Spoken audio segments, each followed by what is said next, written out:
All right. Hi and hello, Brittany. So excited to be back with you on the pod. How are you? I'm doing well. I'm busy as always, but I'm doing really well. I'm good to hear. I mean, we're getting into fall. I feel like it's a new season, new schedules, I'm sure. And we're getting close to our next launch. And so we've been kind of jumping back into our past previously published issues. And we've gotten to work with you a couple of times now. And the one that we're chatting about today is from issue 5, Generations, our women's issue. You wrote the article Mama Knows Money, which I remember we were coming up with that title, which was so fun. And the photo shoot that we did at Selfie World was so fun. Yeah. I've loved getting to hear your voice in these different financial literacy settings from our article to our workshop with our interns. But as we get into it, do you mind maybe sharing a little bit about how we landed on this topic of Mama Knows Money? Yeah. We were talking about the article or the edition of the magazine being about, I believe this was generations, right? Was it? Mhm. Yeah. So um I could talk a million different things about generations coming from a grandmother, a mother, like, and my daughter. Like, I've been very close with women in general. And Mhm. so when we were talking about a couple of different topics, I knew money was one that I could land on and chat about really easily. So going the route of like I don't know, like a storytelling about um, my life and how money impacted me early on as a child, and then kind of coming out of some uneducated, maybe a little bit of trauma with money when I was younger, into taking on that empowerment as an adult, just getting into money, and then how I can make sure that my daughter's I don't want to say set up better, but at least understands the financial literacy aspect of things when she's going, you know, off to college and starting things on her own. So, Yeah, and I love that, and I think that a big piece of it because you even said, like, your mom and those who came before you, like, taught you what they knew about it, mhm, but what they know about it and I think I've experienced this too, like, my parents also did their best to teach me what they knew, but what they knew wasn't all-encompassing of all the things that there are to know, and so right. I think that that is so cool that you are taking everything that you've learned both from your parents, both from your experiences, and sharing that with your daughter. I think in the article, if I remember, you talk about, like, sharing a little bit of the budget with her Mhm. of, like, what does that look like? I'd love to hear about it, and if it's evolved since this has been written. Yeah, I think I don't know. This was written maybe almost 2 years ago. Mhm, yeah. So she was 4 and she's turning 6 this week. So the the idea of finances and money is very interesting to her, and she knows that she has, like, her piggy banks, Mhm, and she knows that when she gets money that she can put some in her piggy banks for saving for later or for spending right now, but she knows that if she gets money, it also goes into a bank account.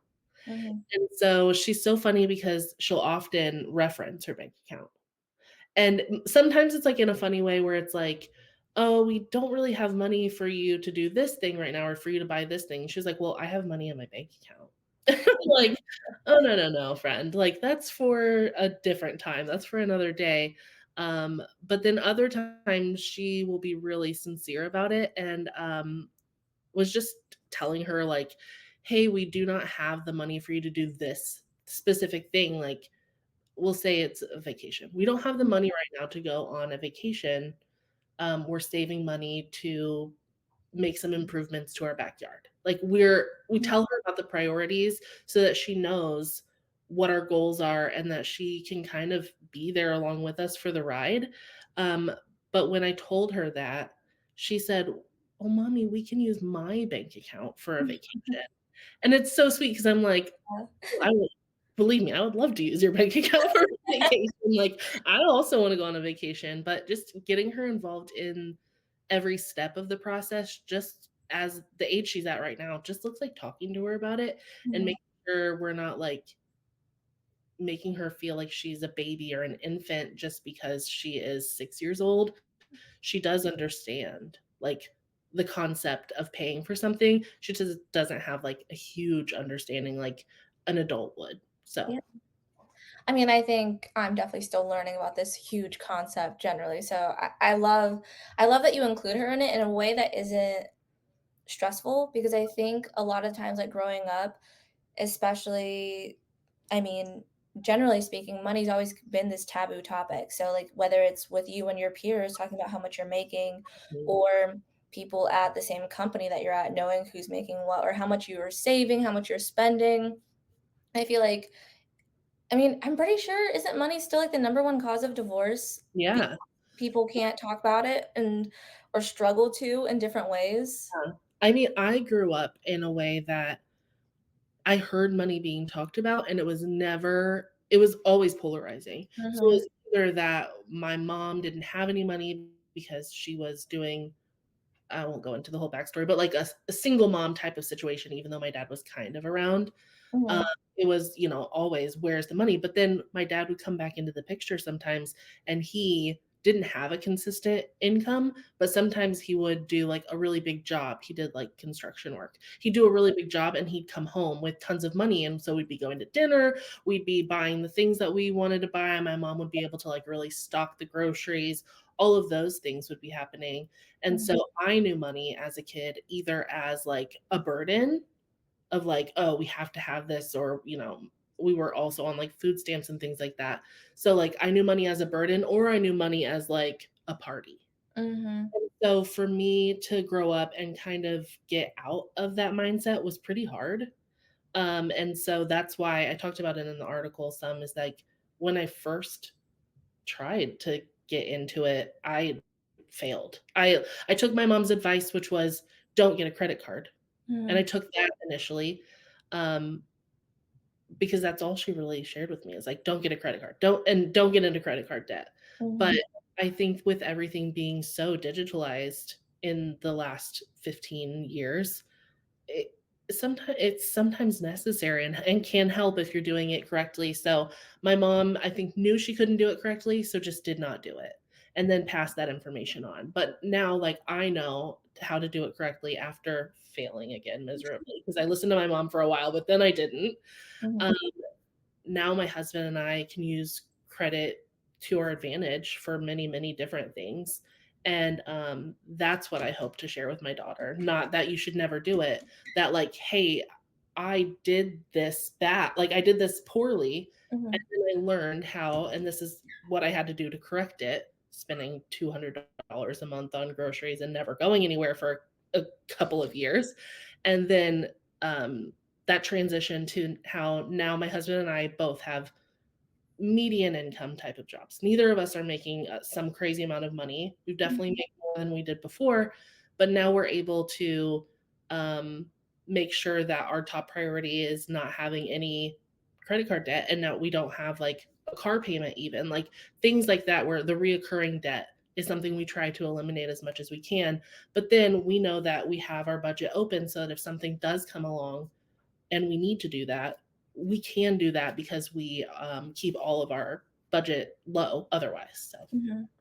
No, that's amazing, and I think normalizing that conversation is so key because like you said, it's you grow up thinking it's like this terrible thing or this really great thing when you have a lot of it, and mhm. being able to meet in the middle so that you can just talk about it without it inducing loads of stress or maybe unwarranted excitement if it's just like this one quick pivot of income suddenly. So, I mean, parenting is a partnership, and you've mentioned your husband.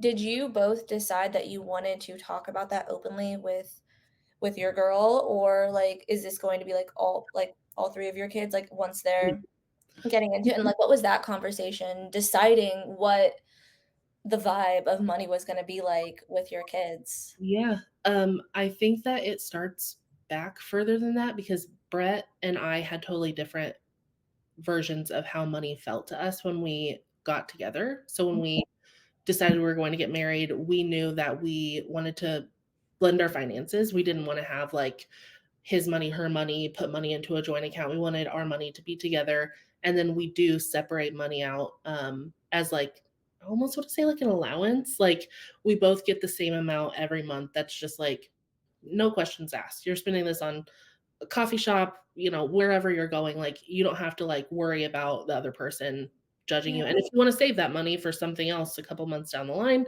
you have it, and we started at, like, I wanna say, like, $10 a month. Like, it was like, I could get coffee 2 times, and that was, like, all we could do, but now we've, grown into a bit more of a budget, so if I'm saving for a cool pair of shoes and I Mhm. need $500, I can save a couple of months and have that. It's not as wild. And then we both have side hustles that we have that Right. are not included in that, and I don't expect him to give me the money from that, and he doesn't expect me. So, we keep our money separated that way. I wanted to say that upfront because some couples don't share money, and that can be complicated for kids to understand. Mhm. But for us, it was a little easier because we have our money, and that's what we pay all of our bills through, all of our vacations through, anything like that is our money. But we came into our relationship both having a little bit of debt, but not a lot, and then building debt together. We got into, like, that comfy after marriage, like, "Let's put it on the card, let's go on this, like, trip, let's do all these things," and then $25,000 later, we're like, "Oh, oh, no." Yeah. And it took, me leaving a job that I was making 6 figures at, for me to be like, "Oh, whoa, we were not doing well with our money, we were just" it was sales. So I was, like, getting commission every now and then, let me just pay off the cards, but, like, then when that stopped, I realized the type of spending we were doing wasn't sustainable long term. Okay. Yeah, so we ended up, making a plan. I actually was like, "I want to fix this," because I took a job where knowingly I was making a third of what I was before, less than a third of what I was before, and so I knew that we could live off of that. I knew that all of our bills could be paid, but that we couldn't live the same lifestyle, but that I would be happier in the end. And so when we did that, I realized, like, "Hey, I don't wanna be paying, like, $1,000 a month to credit cards and, like, other random bills that we have. How can we fix that?" And that's when we went into our journey of budgeting into, like, pay off all of our debt. Mhm. We did that and made that plan and decision before we had kids. So we were able to get really on board and in tune with what we both wanted our money to look like before we had children. And so Clara came around right before we paid off all of our credit card debt. And I think we both just understood together that we didn't ever want it to look like that again. Um, because neither of us were, like, out of a job. It wasn't a thing where we did it out of a hardship, we did it because we were just not being responsible with how we were spending and using credit, and so we both knew that since we didn't want that to look like it again, we knew that we aren't gonna be able to gift our kids, like, hundreds of thousands of dollars when they're going off to college or getting married. Mhm. The least we could do is let them learn from the mistakes that we made and the lessons we learned along the way. So now, when it comes to talking with our kids about money, if they receive money, and we do this now with the twins, they're 3 now. So Mhm. if we're talking to them about money, it's like, okay, well, this is how much something costs. And if you don't have that much, you can't buy it. That's the first step for the little kids. But then now Clara being 6 can do okay, you have $5, you need to put some of it away, and then you can spend like $3 of it. And so that's really where the first step of talking to the kids came about. But we became aligned on our views of money and how we wanted it to be portrayed to our children earlier before we even had kids because we were working through it together as a couple. So, but I was the instigator and I am the boss, so I do make the rules. But we agree on almost everything, so it's never a huge issue. So Yeah, that's awesome, and I think that figuring that out beforehand, I mean, I think a lot of life is learning on the job, whatever that job is, yeah, but I do think, especially with something that can be as I don't even wanna say make or break, but as, like, tipping of scales of stress, of happiness, of calmness in the home, to have a conversation on it and to get the mindset on the same page is so cool to hear ahead of it. I think especially as women, there's been so much more conversation around wanting to learn more about financial literacy, about financial freedom. And this past summer, you spoke to our interns about financial literacy and just like Budget 101. And I have to say, like, it was literally their favorite. Like, one of them had requested something on money, and in mentoring minutes, one of them was like, "Why are we talking about money? Like, isn't this like a marketing internship?" And I'm like, "Well, we are well-rounded. We want you to kind of have an idea on these different things that will contribute to your life long term." And after you did your chat, our text group chat was like, "Is anyone else getting a budget planner?" Or like, "What are you guys doing with this after this workshop?" and stuff like that. And it was just so cool for them to all be breaking whatever barrier there had been before and just talking about it openly together. I thought that was so cool. Have you seen different conversations around money change from when you were in school to now? Yeah, I mean, I think because I also work in marketing that when I'm looking at things like job postings even, the Mhm, conversation is open. It's more open to how much are you offering for this job? How much you can pay up to what? Like, mhm. give me that information up front because I have a lot of decisions on and my time is valuable and my time is money.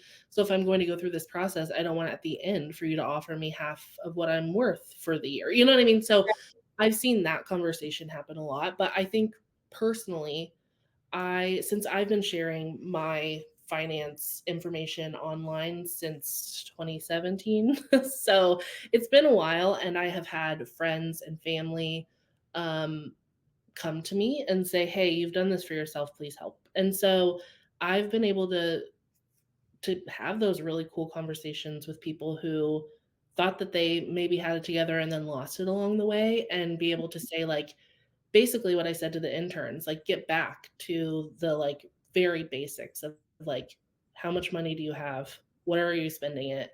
How can you improve from there? And, so those conversations I think are becoming more open with people and even having conversations with close friends of mine and realizing that, like, maybe their husband was the one who's always been running the money and now they want more of an input. They want more of a say in where the money goes and how it's being spent, and they just never thought to ask about it before because they never thought that they'd be the one who would be maybe better at it or would have, like, an idea like, "Oh, I'm not good at money."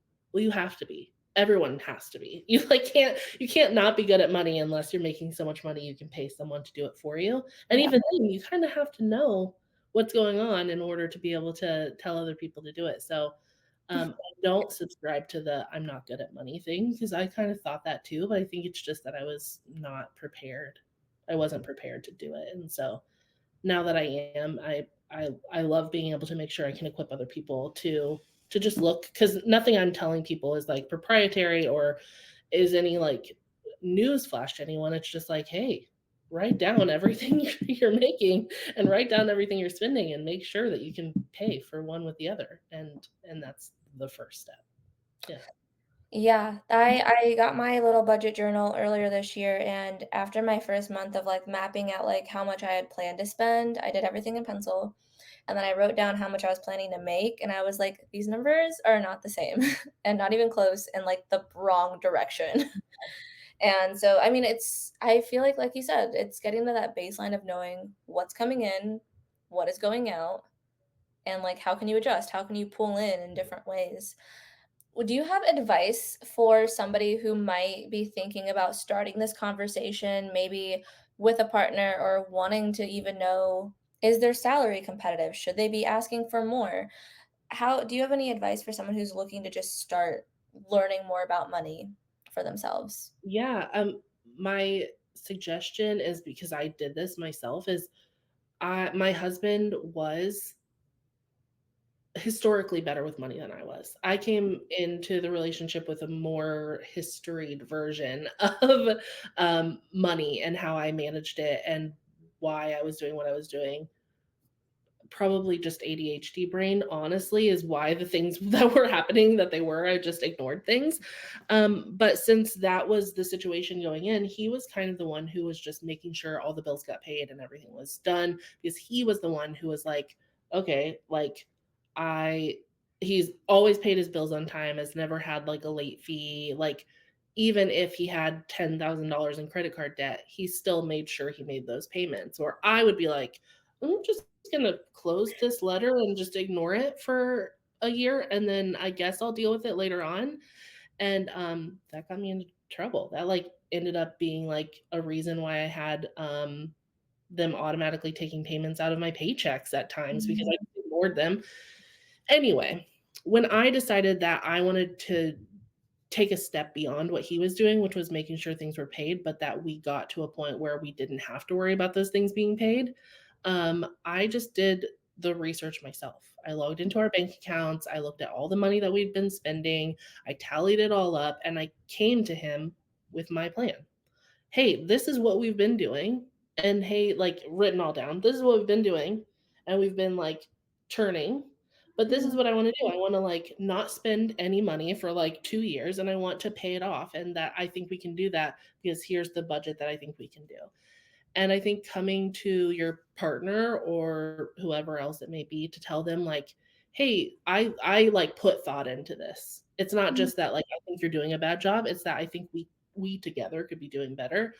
And I think that's really the first step is showing them that you have looked at what your plan is and just start with the plan so that you can say, "Do you want to look at this together?" Or my husband was just like, "I trust you. So like let's do this." So that depends on how your relationship is, but I think that starting with the plan and letting them know that you did the research is the easiest way to start it. Yeah, 100%, and I think too, like you said, it's not even jumping into, like, all the books or the blogs or everything, like, it's looking at your own bank statements Mhm. and looking at what you're doing. Because I think sometimes we feel like we have to, like, know all of the things before we just start, and sometimes just starting is looking at, like, what you already have, and so I love that that is what you I started think with. I think I actually started with like, "Hey, what are other people doing?" And I did all that like research and found Dave Ramsey and a million other different people talking about it online. And I'm a huge internet consumer. I live on the internet, so I'm watching videos and like reading blogs and like what is happening. But what it came down to is after I figured all that out was just making the plan. And we did start with Dave Ramsey and then figure out later on that that wasn't really what we wanted to do. It didn't make the most sense financially for us. Yeah, He has just different views, I think, that than we do about money, but it was a good start. And if you, I guess the most basic thing is just start because mhm, you can like set up a plan and keep setting up a plan and set up another plan and then never start the plan. So you mhm, just have to do it. And if you don't just start doing it, make some progress toward it, then you might not feel the momentum. And I think it does take a bit to like get that momentum. That first credit card you pay off will feel so refreshing. yeah, And then knowing that, hey, I was spending $200 a month on that, and now I can put it on the next credit card. Like it just feels like that momentum starts swinging, and you don't have to do it the snowball method like Dave Ramsey does. We actually did it so that we paid off the smallest debt, and then we went to the highest interest rate and started that's what actually made sense financially for us. But mhm. whatever makes sense for you, you can make that plan yourself. It doesn't even have to make sense to anyone else who looks in. It's just starting somewhere. Yeah, 100%.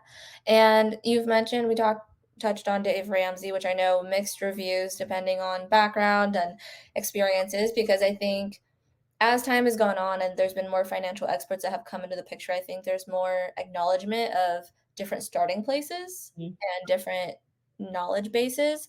Do you have any favorite podcasts, books that you've read, or anyone on the internet that you like to follow who is sharing some good advice? That's a great question because I'm terrible at remembering names of anything. So I don't have I ugh, I can remember her name is Chelsea. Chelsea, I can't remember the last name. If That's you guys actually wanna know, you can reach out to me. I'll give you a list of them. They're on my Instagram that I follow all the time, but I can't tell you any names of anything. I'm oh, terrible. okay. Can you tell us about how we can follow you and your blog? Because you said you've been sharing this good since 2017. I wanna make sure that's the thing people know is, my blog's been around since 2012. Mm, So, it's been around for a long time, and right now it's in coast mode. However, I can be found on the blog. All of the there's a budget tab on my um on my blog where you can see all the budget things I've talked about, and then it links you out to my YouTube, which I've done videos where I share literally how much money we are paying toward everything. We share a budget. The only thing I don't share is like who makes what in our family. Mhm. But I share like every month, this is how much we made, this is what we paid. And you'll see from the beginning that like that's when we were in the thick of it trying to pay off debt. And then the last couple of ones that I had done were just like us uncontrollably spending, but not like going into debt, us being like, oh, I guess we're gonna do this because we had extra money. That's a whole other thing. But you'll find all that on my blog. It's theprettyplus.com. And I'm at the Pretty Plus on Facebook, Instagram, TikTok, Pinterest, Twitter, Threads. I'm at the Pretty Plus everywhere. So Love that's it. find me. Yeah. Perfect. Well, thank you so much for joining us and sharing a little bit about your experiences.